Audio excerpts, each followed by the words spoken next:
بسم اللہ الرحمن الرحیم رب اشرح لی صدری ویسر لی امری واحلل عقدۃ من لسانی یفقہوا قولی۔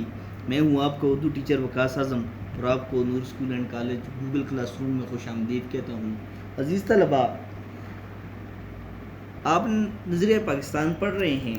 آپ نے دیکھا کہ ہندوؤں نے مسلمانوں کو نقصان پہنچانے کے لیے مشرقی بنگال اور آسام کا وہ صوبہ جس میں مسلمانوں کی اکثریت تھی اس کو ختم کرا دیا اور دوبارہ سے بنگال میں شامل کر دیا، اور اس کے بعد اسی زمانے میں پہلی جنگ عظیم بھی شروع ہو گئی جو 1914 سے 1918 تک رہی، اور انگریز اور جرمنی کی لڑائی شروع ہو گئی۔ ترکی نے جرمنی کا ساتھ دیا، اور مسلمان چونکہ ترکی کا خلیفہ اپنے آپ کو خادم کہتا تھا حجاز مقدس کا، یعنی مکہ اور مدینہ کا، تو اس وجہ سے مسلمانوں نے ترکی کا ساتھ دیا۔ وہ خلافت عثمانیہ یا سلطنت عثمانیہ جو تھی وہ مسلمانوں کی نمائندگی کر رہی تھی۔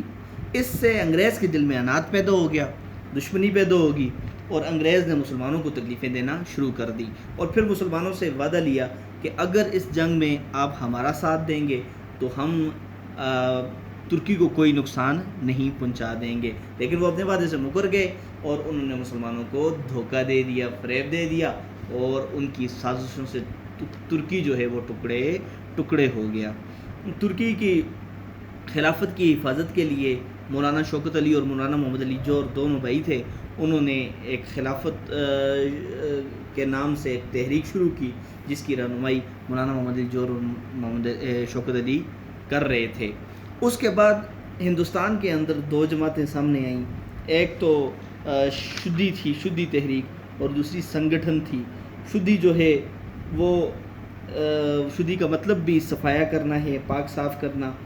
وہ کیا کرتی تھی؟ مسلمانوں کو اپنے مذہب سے ہٹانے کی کوشش کرتی تھی اور ان کو ہندو مت میں شامل کرنے کی کوشش کرتی تھی، اور ان کا خیال یہ تھا کہ اگر سارے مسلمان جو ہیں وہ اپنا مذہب چھوڑ دیں گے، وہ ختم ہو جائیں گے، وہ مٹ جائیں گے، اس طرح سے صرف ہندوستان میں صرف ہندوؤں کا مذہب کیا ہوگا جی رہے گا، اور ان کے مذہب کو ہر طرح سے تحفظ بھی حاصل ہوگا۔ پھر جب یہ تحریک بھی ناکام ہوئی تو انہوں نے سنگٹھن کی تحریک شروع کر دی۔ سنگٹھن ایک ایسی تحریک تھی جو زبردستی مسلمانوں کو ہندو بنانے کی کوشش کر رہی تھی، اور جو مسلح تحریک تھی۔ ان کے لوگ جو ہیں وہ شہروں اور گلیوں میں فوجی انداز میں گھوما پھرا کرتے تھے، اور ان کا بنیادی مقصد یہ تھا کہ اگر مسلمان ذہنی اور قلبی طور پر اپنا عقیدہ چھوڑنے یا تبدیل کرنے پر تیار نہ ہو تو انہیں جسمانی طور پر ختم کیا جائے، یعنی کہ ان کا خون بہایا جائے، قتل و غارت کی جائے۔ اور اس جماعت نے عبادت گاہوں اور مسجدوں کو کافی نقصان بھی پہنچایا، لیکن مسلمانوں نے ڈٹ کر ان دو تحریکوں کا مقابلہ کیا، اور یہ تحریکیں اپنے مقاصد کے اصول میں ناکام ہو گئیں، یہ کسی قسم کی کامیابی حاصل نہ کر سکیں۔ اب دیکھتے ہیں کہ آگے ڈاکٹر غلام مصطفیٰ کیا کہتے ہیں۔ یہاں یہ سمجھ لینا ضروری ہے کہ دنیا میں قومیت کی تشکیل کی دو بنیادیں ہیں، ایک جو مغربی مفکرین غور و فکر کرنے والے مغرب کے، یعنی کہ عیسائی انگریز مفکرین نے قائم کی ہے، اور دوسری وہ جو رسول مقبول صلی اللہ علیہ وآلہ وسلم کی قائم کی ہوئی ہے۔ دیکھیں، قومیں جو ہیں وہ دو طرح سے بنتی ہیں۔ ایک تو یہ ہے کہ جی نبی پاک صلی اللہ علیہ وآلہ وسلم کے بتائے ہوئے طریقوں پر یا ان کے اصولوں پہ چل کے قوم کو بنانا، جو اصل بھی ہے اور جو فلاح بھی پائے گی، اور دوسری جو مغربی یعنی کہ عیسائی اور یہودی غور و فکر کرنے والے قائم کرنا چاہتے ہیں، یہ دو ہیں۔ اہل مغرب نے خاندانی، نسلی اور قبائلی بنیادوں میں ذرا وسعت پیدا کر کے کشادگی پیدا کر کے قومیت کی بنیادیں جغرافیائی حدود پر استوار کی۔ ہاں دیکھیں، نبی پاک صلی اللہ علیہ وسلم کا آخری خطبہ بھی یہی کہتا ہے کہ کسی کالے کو گورے پر، کسی گورے کو کالے پر کوئی فوقیت حاصل نہیں ہے۔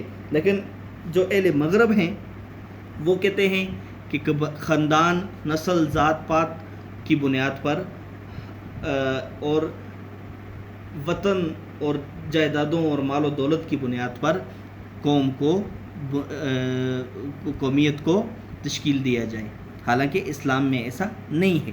استوار کی اور قوم وطن سے بنتی ہے، انہوں نے کہا کہ قوم جو ہے وہ وطن سے بنتی ہے۔ اس نظریے کی وجہ سے دنیا کے انسانوں کے درمیان تباہی کا جو دروازہ کھلا وہ دو عالمی جنگوں کے ہونے سے بخوبی ظاہر ہے۔ تو کہتا ہے ان کی یہ سوچ بڑی غلط تھی، اسی وجہ سے دنیا میں دو عالمی جنگیں ہوئیں، ایک 1914 سے 1918 تک پہلی جنگ عظیم، اور دوسری 1939 سے 1945 تک یعنی کہ دوسری جنگ عظیم، کیونکہ وہ وطن کے لیے لڑ رہے تھے، وہ رنگ اور نسل کی بنیاد پر لڑ رہے تھے۔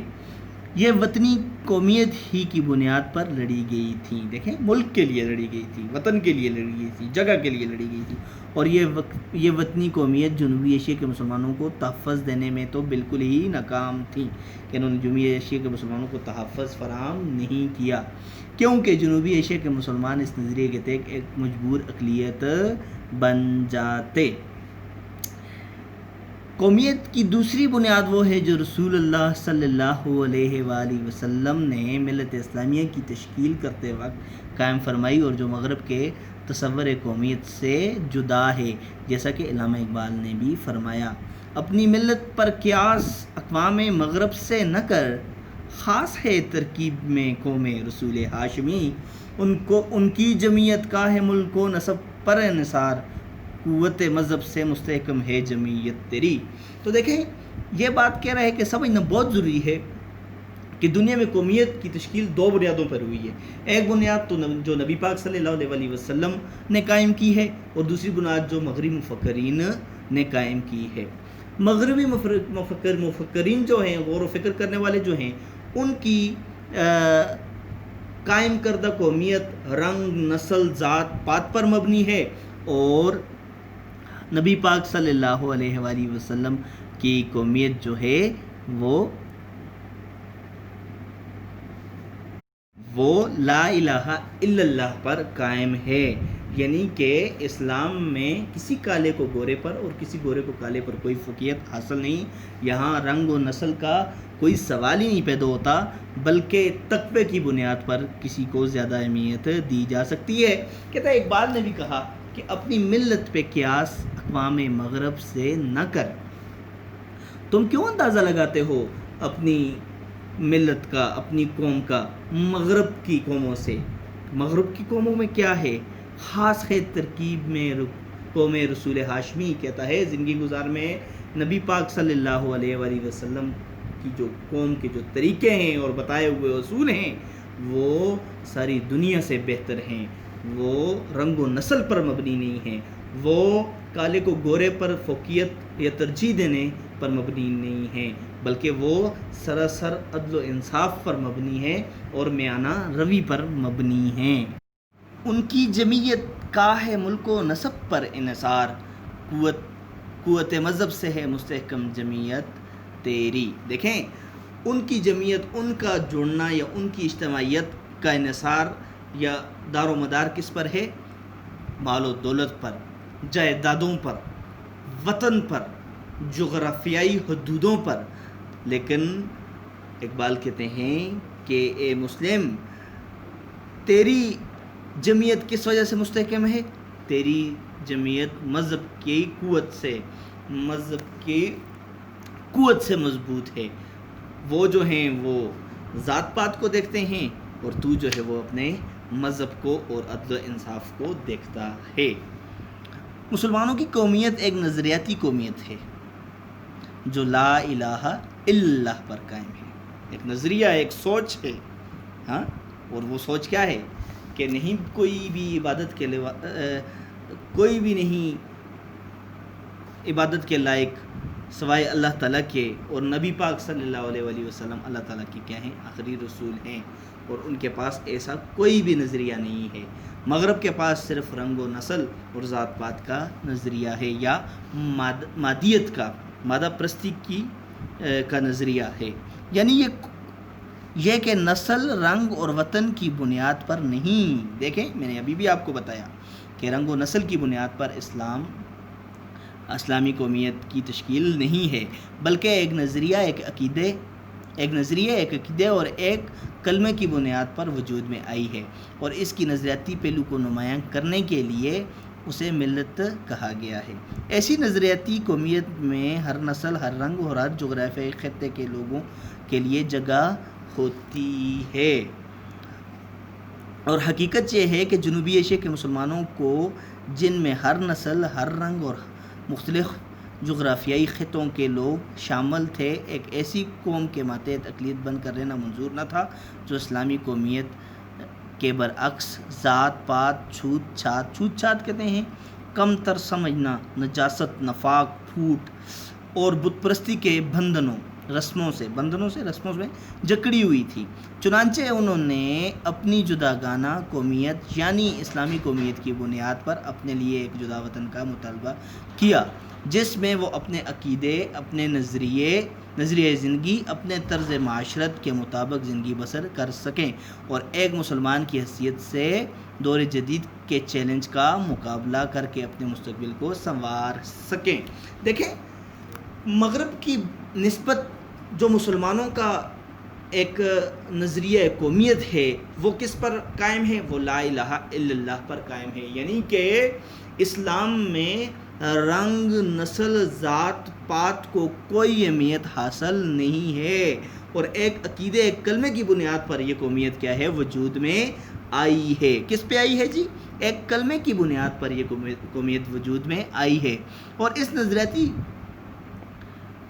پہلو کو نمایاں کرنے کے لیے اسے ملت کہا گیا ہے، یعنی کہ یہ ملت اسلامیہ ہے، اور یہ قومیت ہر نسل، ہر رنگ اور جغرافیائی خطے کے لوگوں کے لیے جگہ ہوتی ہے، اور ایسی نظریاتی قومیت ہر نسل، ہر رنگ اور ہر جغرافیائی خطے کے لوگوں کے لیے جگہ ہوتی ہے، یعنی کہ ایسی نظریاتی قومیت کے اندر جو ہے ہر نسل کے لوگ بس سکتے ہیں، اس میں ہر رنگ کے لوگ بس سکتے ہیں، یہ نہیں کہ یہاں پہ ذات پات، اونچ نیچ کا کوئی تذکرہ شامل ہو۔ اور حقیقت بھی یہ ہے کہ جنوبی ایشیا کے جو مسلمان ہیں، جن میں ہر رنگ و نسل کے لوگ، مختلف جغرافیائی خطوں کے لوگ بھی شامل ہیں، ایک ایسی قوم کے ماتحت کبھی بھی ایک ایسی قوم کے ماتحت اقلیت بن کے رہنا پسند نہیں کرتے تھے جو ذات پات پر یقین کرتی ہو، جو چھوت چھات پر اور بت پرستی کی رسموں میں، بندھنوں میں جکڑی ہو۔ مسلمان کبھی یہ نہیں چاہتا تھا کہ وہ اس کے ماتحت اقلیت بن کے رہے۔ اس لیے پھر کیا ہوا جی؟ اس لیے ہوا یہ کہ مسلمانوں نے اپنے لیے ایک جداگانہ وطن کا مطالبہ کر لیا، جداگانہ قومیت کی تشکیل دے دی اور جدا وطن کا مطالبہ کیا، جس میں وہ اپنے عقیدے، اپنے نظریے میں بالکل آزاد تھے، اور اپنی طرز معاشرت کے مطابق زندگی بسر کرنا چاہتے تھے۔ تو چاہتے تھے جس وطن کو پھر انہوں نے حاصل کر لیا، تو وہ یہ چاہتے تھے کہ ایک ایسا وطن ہو جہاں پہ وہ آزاد ہوں، جہاں پہ وہ اپنے مستقبل کو بھی سنوار سکیں۔ اب دیکھتے ہیں جی آگے غلام مصطفیٰ خان کیا کہتے ہیں۔ ہمیں اس بات کو بھی اچھی طرح ذہن نشین کر لینا چاہیے، یعنی کہ ذہن میں بٹھا لینا چاہیے کہ نظریہ پاکستان میں اسلامی زندگی اور قدروں کا تصور بنیادی حیثیت رکھتا ہے۔ ہاں، اسلامی زندگی اور اسلامی قدروں کو بڑی اہمیت حاصل ہے نظریہ پاکستان میں، یعنی کہ اخوت، مساوات، عدل، دیانت، خدا ترسی، انسانی ہمدردی اور عظمت کردار کے بغیر نظریہ پاکستان کو فروغ نہیں ہو سکتا۔ نظریہ پاکستان تب تک ترقی نہیں کر سکتا جب تک اس کے اندر بھائی چارہ نہ ہو، برابری نہ ہو، انصاف نہ ہو، دیانت اور ایمانداری نہ ہو، خدا ترسی نہ ہو، رحم نہ ہو، انسانی ہمدردی، دکھی انسانیت کی خدمت کرنا نہ ہو، اور اپنے کردار کو پروان چڑھانا نہ ہو، تب تک نظریہ پاکستان ترقی نہیں کر سکتا، اور نہ ہم نظریہ پاکستان کو فروغ دے سکتے ہیں۔ نظریہ پاکستان کا مقصد محض ایک حکومت قائم کرنا نہیں تھا، کیونکہ مسلمانوں کی حکومتیں ایشیا اور افریقہ میں پہلے سے موجود تھیں۔ نظریہ پاکستان کا مقصد اسلامی اصولوں کی ترویج و اشاعت اور اہل عالم کے لیے مثالی مملکت کا نمونہ فراہم کرنا ہے۔ نظریہ پاکستان کا مقصد صرف حکومت قائم کرنا نہیں تھا، وہ کہتا ہے افریقہ کے اندر بھی اسلامی حکومت اور ایشیا میں بھی اور جگہوں پہ اسلامی حکومتیں موجود تھی، بلکہ نظریہ پاکستان کا جو اصل مقصد تھا وہ یہ تھا کہ ہم اسلامی طور طریقوں کو رواج دے سکیں، جہاں پہ اسلام کی اشاعت ہو، اسلام کی تبلیغ کی جائے، اسلام کو پھیلایا جائے اور اہل عالم کے لیے اور دنیا کے لوگوں کے لیے ایک مثالی، ایک بہترین مملکت کا نمونہ کیا کیا جائے جی، مثالی مملکت کا نمونہ فراہم کرنا ہے، یعنی کہ دنیا میں اس جیسا کوئی ملک نہ ہو اور یہ پوری دنیا میں ترقی کی منزلیں طے کر کے سب سے اعلیٰ اور بہترین مقام حاصل کر سکے۔ پاکستان قائم کرنے کا فیصلہ ہندوؤں کو بہت ناگوار گزرا، برا معلوم ہوا، ان کو بڑی تکلیف ہوئی۔ کس کو تکلیف ہوئی جی؟ ہندوؤں کو۔ کس کا فیصلہ؟ پاکستان قائم کرنے کا۔ پاکستان، انہوں نے اپنی پوری کوشش کی کہ یہ مملکت قائم نہ ہو پائے۔ ان کے پاس دولت اور طاقت تھی، جنوبی ایشیا میں ان کی اکثریت تھی۔ دیکھیں نا، اب جنوبی ایشیا میں ہندو جو تھے وہ مسلمانوں سے زیادہ تھے اور ان کے پاس دولت بھی تھی، ان کے پاس طاقت بھی تھی، اور انہوں نے بڑے جتن کیے، بڑی کوششیں کی کہ پاکستان قائم نہ ہو۔ لیکن چونکہ قیام پاکستان کا مطالبہ حق اور انصاف پر مبنی تھا، اس لیے حکومت برطانیہ کو مجبور ہونا پڑا اور قائد اعظم محمد علی جناح کی پرخلوص قیادت، مسلمانوں کے یقین، اتحاد اور عمل مسلسل کوششیں عمل پیہم کی وجہ سے 14 اگست 1947 کو پاکستان معرض وجود میں آ گیا۔ دیکھیں، ہندو تو چاہتے ہی نہیں تھا، لیکن چونکہ قائد اعظم بھی اور مسلمانوں کے بھی پرخلوص رویے کی وجہ سے انگریز کو مجبور ہونا پڑا اور یہ مطالبہ بھی حق پر مبنی تھا، تو اس لیے مسلسل کوشش کے بعد آخر 14 اگست 1947 کو پاکستان کیا ہو گیا جی؟ معرض وجود میں آ گیا۔ نظریہ پاکستان کا مقصد پاکستان کو ایک اسلامی اور فلاحی مملکت بنانا ہے، فلاحی کامیاب مملکت۔ ہمیں ایسا کوئی قدم نہیں اٹھانا چاہیے جس کی وجہ سے خدا اور اس کے رسول صلی اللہ علیہ وسلم کے سامنے شرمندہ ہونا پڑے۔ اب چونکہ ہم نے لا الہ الا اللہ محمد رسول اللہ کے نام پر یہ ملک حاصل کیا، تو کہتا ہے کہ ہمیں یہاں پہ کوئی ایسا قدم نہیں اٹھانا پڑے کہ جس میں ہم اللہ تعالیٰ اور نبی پاک صلی اللہ علیہ وسلم کے سامنے شرمندہ ہوں۔ ہمارا جینا اور مرنا پاکستان کے لیے ہونا چاہیے، قومی مفاد کے سامنے ذاتی مفاد کو دل سے نکال دینا چاہیے۔ اب ہمیں چاہیے کہ ہم پاکستان کی ہر طرح سے پاکستان کے لیے قربانی دیں اور اپنے ذاتی مفاد پہ قومی مفاد کو ترجیح دیں اور پاکستان کی حفاظت کو یقینی بنائیں۔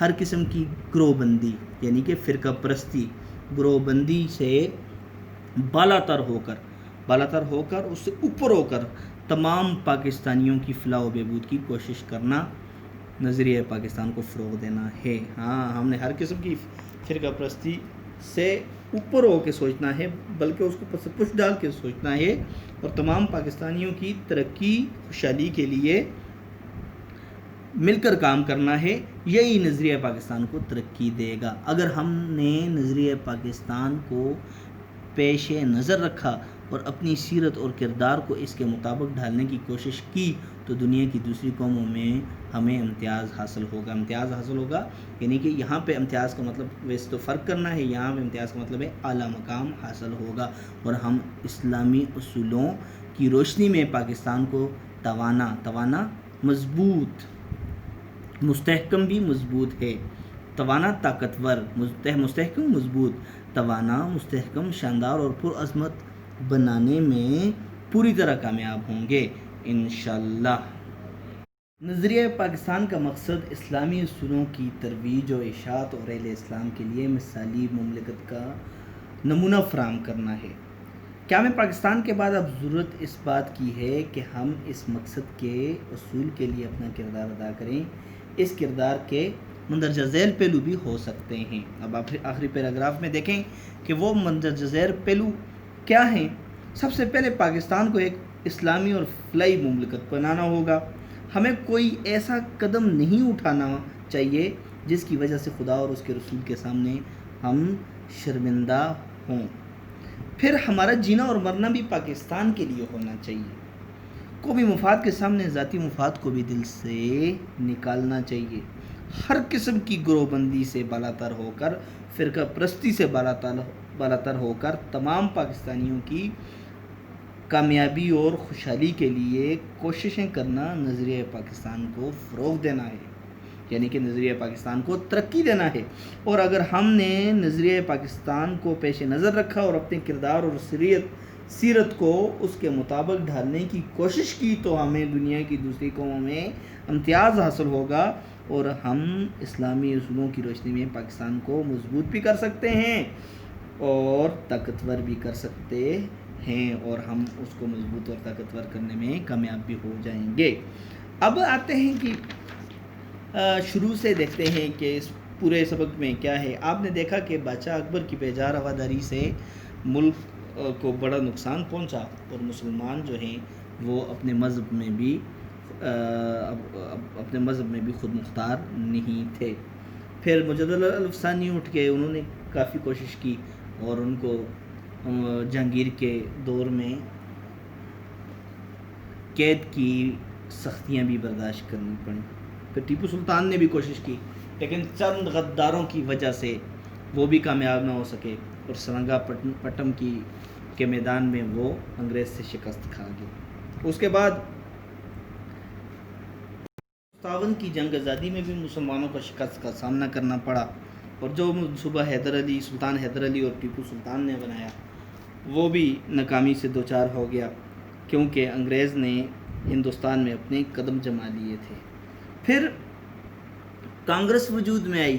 کانگریس جو تھی اس کا مقصد تو بنیادی یہ تھا کہ وہ ملک کی تمام قوموں کو ان کے حقوق دلوائے گی، لیکن پس پردہ کانگریس کے کچھ اور ہی مقاصد تھے. کانگریس جو تھی وہ ہندوؤں کی نمائندہ جماعت تھی اور وہ ان کے حقوق کا تحفظ کرتی تھی. ہندو جو تھے وہ سرکاری ملازمتوں میں بھی شامل ہو گئے، بلکہ انہوں نے قبضہ کر لیا سرکاری ملازمتوں پر، اور مسلمانوں کو ان کے کاروبار سے بھی محروم کر دیا. پھر اس کے بعد 1906 میں ہندوؤں کی اس منافقانہ روش کو دیکھتے ہوئے مسلم لیگ کا قیام ہوا. مسلم لیگ کے قیام کے بعد پہلی جنگ عظیم چھڑ گئی جہاں پہ انگریزوں اور جرمنی اور ترکی کی لڑائی ہوئی. مسلمانوں نے پہلے ترکی کا ساتھ دیا، انگریز نے مسلمانوں کے ساتھ دھوکہ کیا. پھر ہندوستان میں 2 تحریکوں نے جنم لیا. وہ تحریکیں تھیں جی، ایک شدی تھی اور ایک سنگٹھن تھی. شدی جو ہے وہ ہندو مت کی تبلیغ کیا کرتی تھی اور سنگٹھن جو تھی وہ ان کی مسلح جماعت یا تحریک تھی. شدی جو تھی وہ 1923 میں قائم کی گئی اور اس کا مقصد یہ تھا کہ مسلمانوں کا یا دوسرے مذاہب کا صفایا کیا جائے اور سب کو ہندو بنایا جائے. اور سنگٹھن جو ہے اس کا مقصد یہ تھا کہ اگر شدی کے تحت کوئی اپنا مذہب نہیں چھوڑتا تو ہم زبردستی اسے تلوار کے یا اسلحے کے زور پر ہندو بنائیں گے. وہ بھی ناکام ہو گئیں. اس کے بعد پھر علامہ اقبال نے خطبہ آباد میں ایک علیحدہ وطن کا مطالبہ کر دیا، تجویز پیش کی. قائد اعظم نے اس کو عملی جامہ بنانے کے لیے 23 مارچ 1940 کو قرارداد پیش کی اور وہ قرارداد منظور کر دی گئی. اب نظریہ پاکستان کیا ہے اور ہمیں کیا کرنا چاہیے؟ مسلمانوں کی قومیت ایک نظریاتی قومیت ہے جو لا الہ الا اللہ پر قائم ہے. ہمیں نظریہ پاکستان کے مقاصد کے لیے اسلامی زندگی اور قدروں کو رواج دینا ہوگا، ان کی اشاعت کے لیے کام کرنا ہوگا. اور نظریہ پاکستان کا مقصد محض ایک حکومت قائم کرنا نہیں تھا، کیونکہ مسلمانوں کی حکومتیں ایشیا اور افریقہ میں پہلے سے موجود تھیں. اس کے مقاصد مندرجہ ذیل تھے، یعنی کہ فلاحی ریاست. فلاحی ریاست کا اصول تھا، اسلامی اصولوں کی ترویج تھی یہ، اور پھر فلاحی ریاست نظریہ پاکستان کا مقصد ایسی ریاست کا قیام تھا جس میں اخوت، مساوات، عدل، دیانت، خدا ترسی، انسانی ہمدردی اور عظمت کردار کی خوبیاں بھی پائی جاتی تھیں۔ اسلامی اصولوں کی ترویج تھی، اور اسلامی اصولوں کی ترویج کیا تھی؟ وہ یہ تھی کہ سب سے پہلے پاکستان کو ایک اسلامی اور فلاحی مملکت بنایا جائے۔ ہمیں کوئی ایسا قدم نہیں اٹھانا چاہیے جس کی وجہ سے خدا اور اس کے اصول کے سامنے شرمندہ ہونا پڑے۔ اور اگر ہم نظریہ پاکستان کو پروان چڑھانا چاہتے ہیں تو قومی مفاد کے سامنے ذاتی مفاد کو دل سے نکال دینا ہوگا۔ اگر کسی قسم کی گروہبندی سے اگر ہم ہر قسم کی گروہبندی سے بالا تر ہو کر نہیں سوچیں گے تو پاکستان کو خوشحال بھی نہیں کر پائیں گے اور اس کی فلاح و بہبود کے لیے کام بھی نہیں کر پائیں گے۔ تو ہمیں ہر قسم کی گروہبندی سے بالا تر ہو کے سوچنا ہوگا۔ اگر ہم نے نظریہ پاکستان کو پیش نظر رکھا اور اپنے کردار اور سیرت کو اس کے مطابق ڈھالنے کی کوشش کی تو ہمیں دنیا کی دوسری قوموں میں امتیاز حاصل ہوگا، اور ہم اسلامی اصولوں کی روشنی میں پاکستان کو مضبوط بنانے میں کامیاب ہو جائیں گے۔ عزیز طلبہ، آپ نے دیکھا کہ بڑی دلچسپ سبق تھا، بڑی دلچسپ موضوع تھا، مجھے یقین ہے کہ آپ کو پسند آیا ہوگا۔ آپ نے تمام الفاظ معنی بھی لکھنے ہیں اور نظریہ پاکستان سے مراد کیا ہے اور آپ کیا سوچتے ہیں نظریہ پاکستان کے حوالے سے، آپ نے اپنے الفاظ میں لکھنا ہے۔ اور